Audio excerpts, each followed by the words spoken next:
Down here.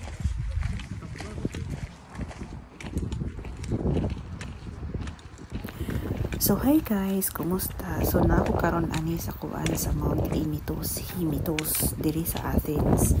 So nag-scroll lang ako sa Facebook tapos nakita na ako aning activity.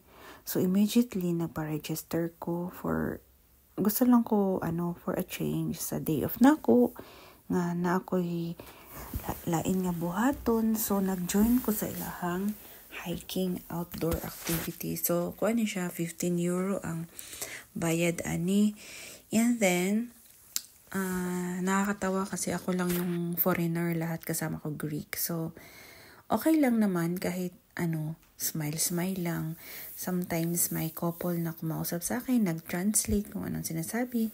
So sabi ko it's okay kasi yung purpose ko lang talaga is to mag-walking lang, mag-hiking. So okay lang.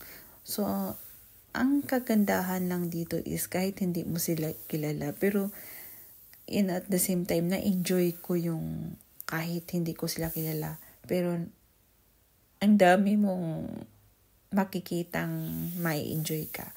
As in, so ito yung gusto ko na may gagawin ako sa day off kasi parang na siya, nakaka-bored na pag day off mo is doon ka lang din sa flat magtatambay. So ito ang ganda, na-enjoy ko talaga guys. So yeah, ito yung Mount Himitos.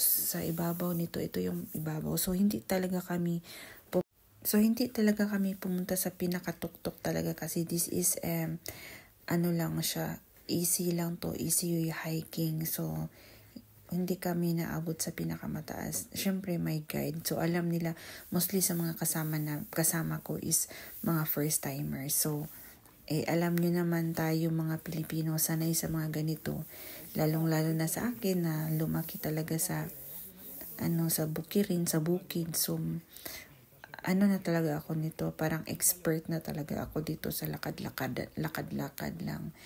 So yeah, ito yung nasa ibabaw. Ito yung worth it yung pag-join mo dito. Worth it yung €15 mo dito.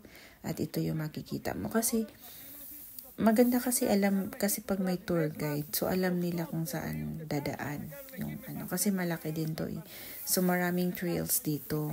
May easy, may medium, may difficult. So yan. So yan yung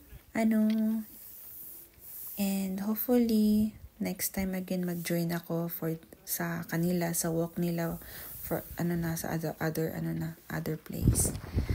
So that's all guys, and ito lang yung i-share ko sa inyo about my my joining the hiking, trekking trip. So dito sa Athens. So yeah.